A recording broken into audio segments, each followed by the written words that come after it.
All right, here we are. It's Maryland Campaign 158. I'm on the Monocacy battlefield, but that's a battle that's going to take place in 1864. Now we're talking about 1862, and I am on the Best Farm. And on September 9th, 1862, Robert E. Lee and the Army of Northern Virginia are in and around Frederick, Maryland. Lee issues some orders that day. They're going to go through his chief of staff, of course, Robert Chilton, that he is going to divide his army. Some are going to go to Leesburg, Stuart's going to do his horse thing, Longstreet's going to go to Boonesboro, and Jackson's going to invest and capture Harper's Ferry, then Virginia at the time. Chilton, of course, writes out the orders, sends them to all the main commanders. He sends one to Stonewall Jackson. Stonewall Jackson dutifully, or his staff, makes a copy of that order and sends them on to his commanders, General D.H. Hill included.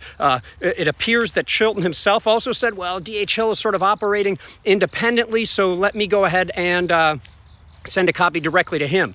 Two orders apparently are going to D.H. Hill, and at that time some of Hill's men are encamped right here on the Best Farm. I don't think we know exactly where, but on September 13th, 1862, just 4 days later, the Union Army under George McClellan, of course, with one particular commander, Alpheus Williams, is encamped in this area, and the 27th Indiana is right on the Best Farm. And that's when a corporal named Mitchell and a sergeant named Bloss come across an envelope sitting in the grass. In the envelope is 3 cigars and a piece of paper. Maybe they were going to light the cigars with the piece of paper before they looked at it and then realized, oh man, this looks like an order. Maybe it's a lost order. And, they felt it was important. They pass it on to their captain, then to their colonel. Eventually it makes its way up to Williams. Williams had someone on his staff named Pittman. Pittman knew Robert Chilton, Lee's chief of staff, and recognized it as his handwriting.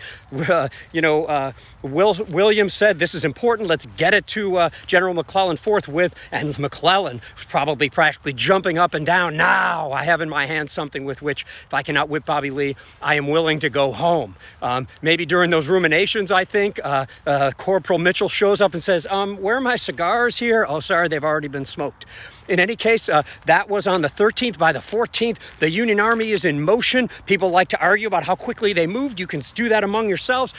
And by the 14th, there's fighting at South Mountain. On the 15th, Harper's Ferry surrenders. And I think you know what's going to happen on the 17th, the Battle of Antietam, or the Battle of Sharpsburg, followed, of course, by the Battle of Shepherdstown. So that's the Maryland campaign. We're going to be covering it as much as we can in the coming days on our YouTube and on our Facebook channel. So just look for us live and not live from the battlefields. We'll bring you as much as we can. Please share it with your friends. Get involved, especially on September 16th and 17th, when we'll be going crazy all over the place. Hope you enjoy.